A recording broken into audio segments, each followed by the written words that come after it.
I'm on a mission. I'm trying to get to this money, yeah. I'm trying to get to them riches. And I try to get you my heart, cause I thought that you... Yo, what's going on out there, world? It's CN, aka Big 100, checking in with the Vibrations Podcast once again. And I got a very special guest with me today, per the Father's Day weekend and whatnot. But as y'all know, I like to let my guests introduce themselves. I'm gonna let them introduce themselves. I'm Corey Sr. I'm the creator of CN. Yeah, so today I'm gonna just what I wanted to really talk about was like staying focused. That was like when I came up with this idea of doing a podcast with my dad a minute ago, and then I was just thinking like how when you have a child and whatnot, how your mindset changed. So that's kind of what I want to ask you about, like, because I know a lot of people use their children as motivation to stay focused. So that's what I really want to ask you about. So obviously you use your children as motivation, but so like after you have a child, like do your mindset just automatically switch, or what's that process like? Okay, yeah, so with me, I can speak for self. When I was younger, I really didn't have a care of my life until I had a kid. You kind of start thinking about, it ain't just you anymore, so you have a legacy to leave behind, and you have to start being an example to be able to tell your children or child or what have you, you have to be an example or set the bar for them, if you will. So you obviously did that, and so it's people I have who go out and have a lot of children and things of that nature. So like, why do you think it was different with you than anybody else? Okay, well, I have to say, I can't really explain why other people do what they do, but me, I've always learned from my lessons from living. Every time I go through something, I always reflect back on, how did I get to that spot, or with parenting or when I had kids, I kind of wanted to get myself together so that I can have footprints that my kids could follow in or really surpass me. Okay, so like staying focused, like you obviously had to do certain things so that just for like I can eat, things of that nature. So that's what you was thinking about every single time, like when you go out there, you like, I gotta go out and do this for, because it's so easy to get off course and to get distracted and stuff. So like, that's what I'm trying to say. Like, what was your mind state at, and like, how did you stay, on your course? Okay, I see. Okay, so yeah, obviously, you have a purpose to do things when you have children. Like when it's just yourself, you kind of don't really care. If you put something together and it fall through, you really like, well, oh well. But when you have somebody dependent on you, or you have a purpose now, then you kind of like, I can't fail at this. I gotta, it's like a need now. Right? Failing is not an option now. So I got people depending on me. I gotta be and really I have to give credit first to God. When I, found God in my life, I kind of found out what a father really was, by looking at my heavenly Father, how he created a place for us before he even brought us into the world, so, being a provider, he's great at that. Being a protector, he's great at that, so I had to model myself after that for my children. So I wanted to, have a place for you, I wanted to provide for you. I want to protect you, and train you up to be a man just like I'm a man. Right. Okay, so now I want to say, like, I'm blessed and fortunate to have my father in my life. But I know there's plenty of people that I know, and you probably know that, they dad you know, walked out on them or something like that. You know, some is just unfortunate, like they pass away or they go to jail or something like that. But for those that walk out on their children, like, you know, you can't really relate, but what's your opinion on that? Like, why do you think that happens? Why do you think men walk out on their families and on their children, or have from, or don't want to take care of the children? Okay, so I really can attribute to, you know, I can't speak for all, but for most, you know, it's being taught. You know, you have to be taught how to be a real man. You have to know what that is, for one. You know, and a lot of men that have had children that abandoned them, a lot of them really don't know how to be a man. Or, you know, some of them, first let me clarify this. You know, because you over the age of 21 doesn't make you a man. Because you have a penis and a sack doesn't make you a man. So what's that make you a man? So what makes you a man when you understand what a man nature is, like, you know, being a provider, being a protector, you know, being a covering of your household, you know, and that has to be taught. You know, just like when you go to school, you know, a lot of things are taught to you. You know, you have an idea of certain things, but, you know, like for instance, you know, you going to school for business. So, you know, it's a lot of things. You know how to start a business, but do you know how to effectively run a business? So those things you have to be taught how to do. So what I'm saying is a lot of guys wasn't taught that, you know, and I think, not to make any excuses, but, you know, some of the systems that are set in place against us cause us not to be taught that, you know, like, you know, with being a black man, you know, be targeted. Right. And then you facing the economy, you know, an economy that's set against you. So a lot of fathers had to hustle and bustle and provide. They so caught up in the providing that even though they there in a child's life, they're not really there. You know, so because you could be in your child's life, but it's the difference between being active in your child's life and just being there. Right. Okay, so it really have to be taught, I guess. Yes. So since it's Father's Day and whatnot, like, I'm pretty sure everybody noticed, like, Father's Day is less popular than Mother's Day. So, like, you know, everybody always go out for Mother's Day, but, you know, like, I don't know what the comedian was. I think it was like Chris Rock or something. He was saying, like, he go out for Mother's Day and it's all type of sales and stuff. Then, you know, Father's Day, it ain't no sale, nothing. It's just a regular day. So, like, why you think that is, though? Well, for one, I think just the nature of a mother, period, they the nurturers of, you know, the children. You know, most fathers are like the disciplinarians, so we kind of get the you know, the bad guy. You know, and I think I'm kind of glad we segue into this, because I kind of personally wanted to say, you know, like, you would appreciate being disciplined once you reach the age where you start to have children and you start to go through certain lessons in life. You understand what the disciplinary part is, because that makes growth. You know, when you able to discipline is nothing but correction in your life. You know, and a lot of people don't realize. They think that, you know, well, my father got something against me, or, you know, but it's not really that. You know, most fathers, I'm gonna say the real stand-up, you know, that's my definition of a father also, is he's mostly a stand-up guy.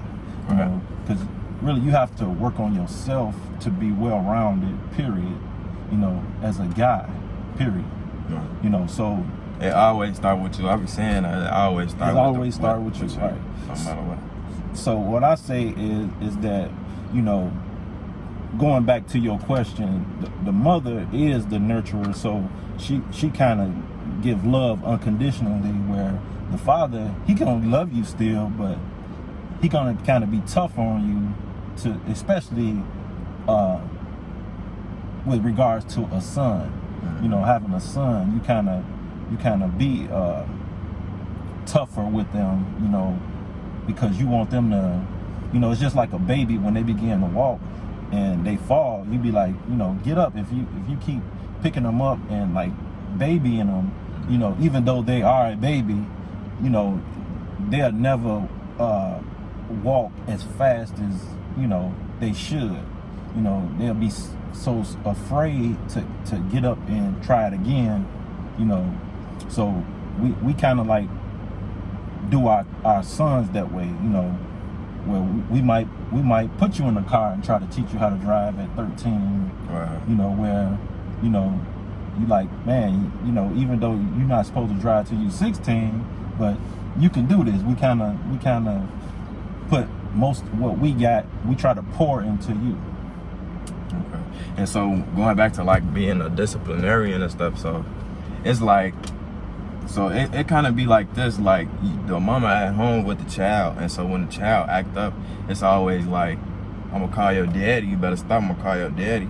But then in that, like the child begin to think like, man, my dad is like, that's who I should fear. Like it kind of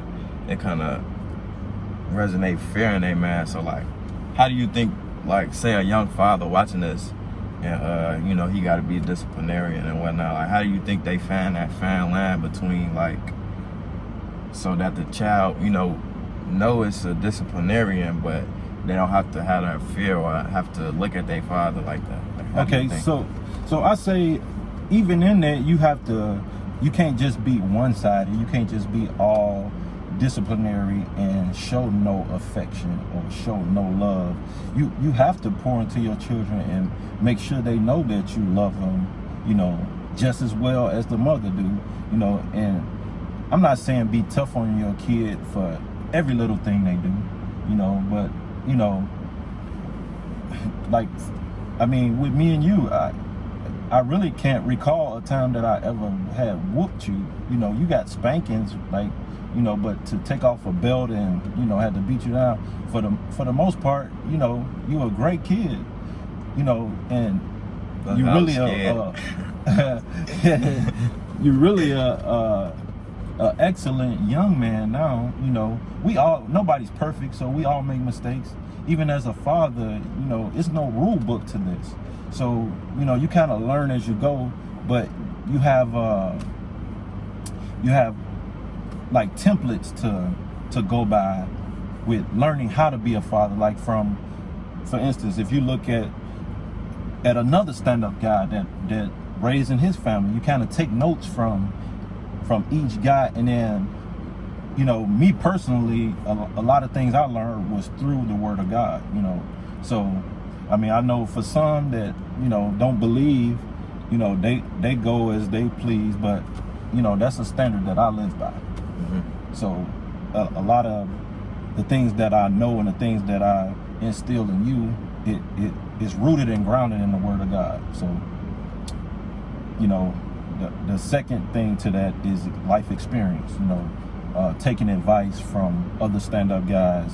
You know, I've always been teaching you that your circle is everything. So, you know, back in my past, my circle led me to, you know, a lot of disarray or confusion, if you will, in my life. So I started to correct that by choosing my circle, who I'm around. So I want to surround myself around other stand-up guys who are good fathers, who are, you know, and with doing that, I learned a lot.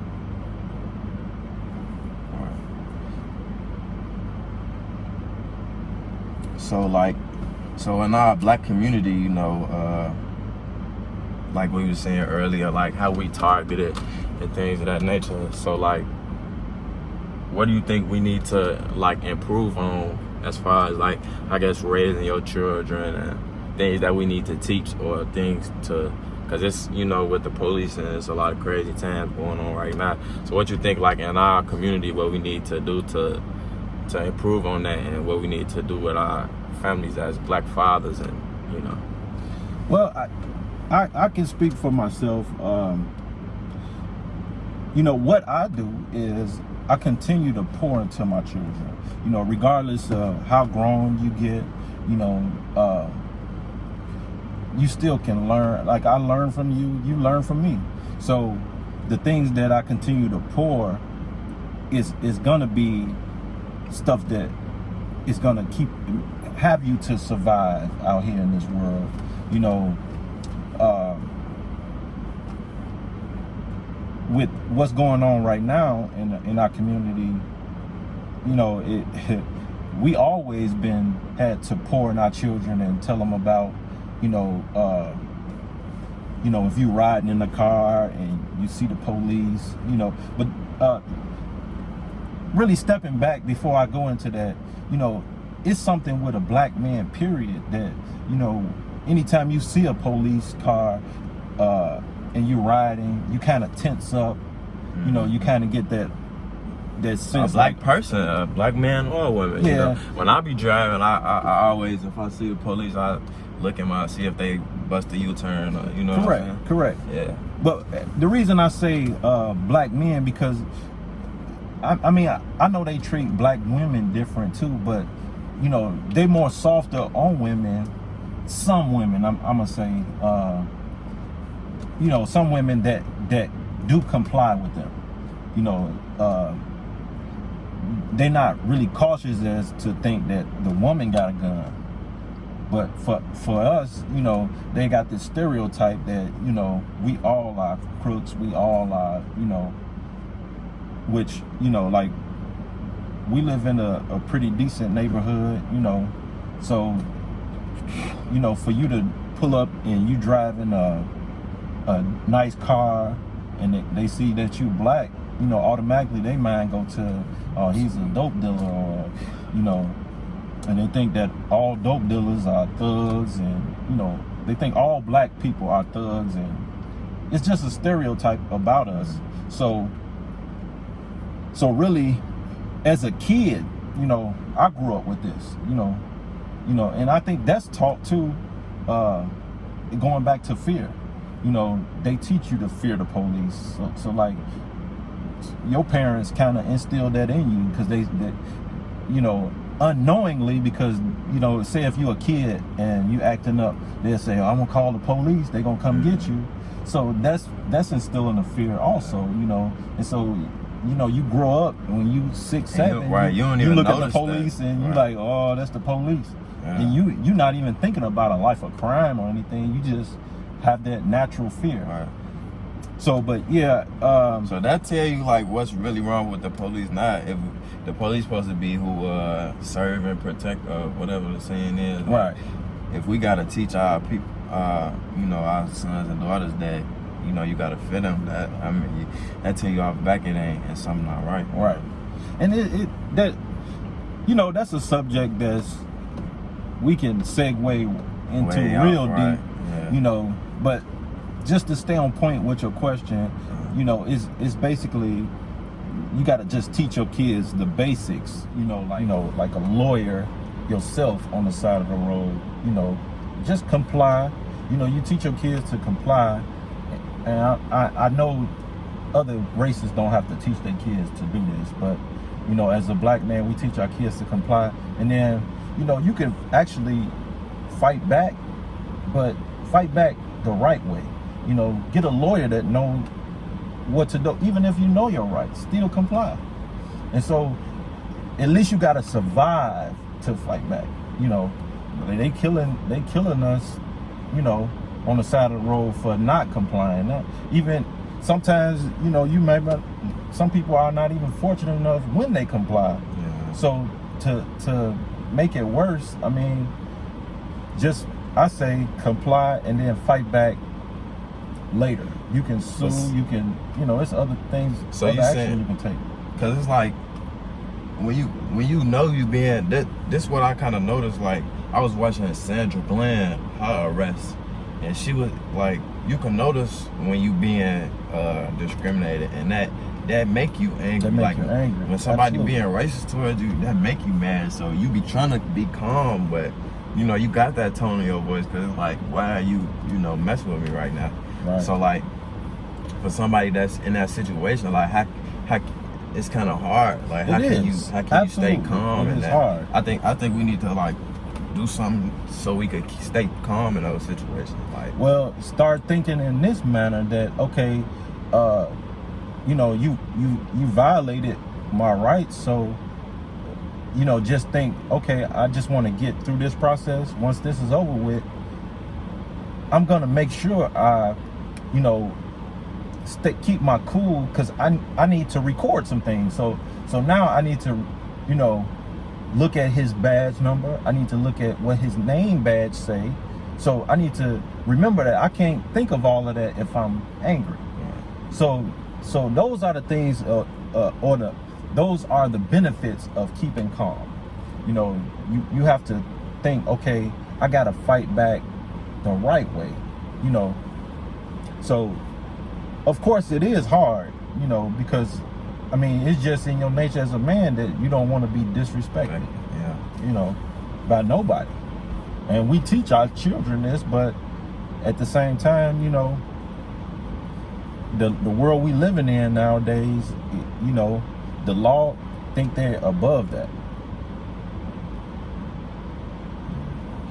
it's crazy.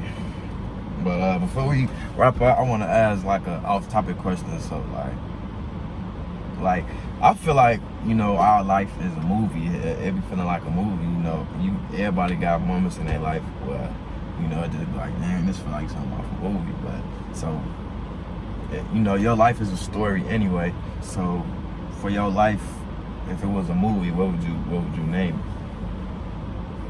Wow, that's a great question. I would have to name it Unbelievable, because you know, from a kid to now, all of the things that I've seen, all of the stages that I've grown through, you know, it's really unbelievable that I'm here now. Because, you know, earlier I told you that at one point in time I didn't even care about my own life. You know, I didn't believe that I was gonna make it to C21. You know, in the area where I grew up, you know, the things I was involved in, you know, it just it's unbelievable to see where I'm living now. You know, I mean, to see where now, you know, I got children, you know, I got a family, you know, it's just, like I said, unbelievable. That would be the title. Unbelievable. I like that. Yeah, that's all. But that's all I got to say. We're gonna wrap it up right there. Well, thank y'all for watching. If you tune in on YouTube, if you listen on any of my platforms, go ahead and share. Yo, it's CN again, man. Thanks for tuning in to the Vibrations Podcast. Appreciate all the support and all the love. If you're watching on YouTube, remember to like the video, share, and subscribe to the YouTube channel.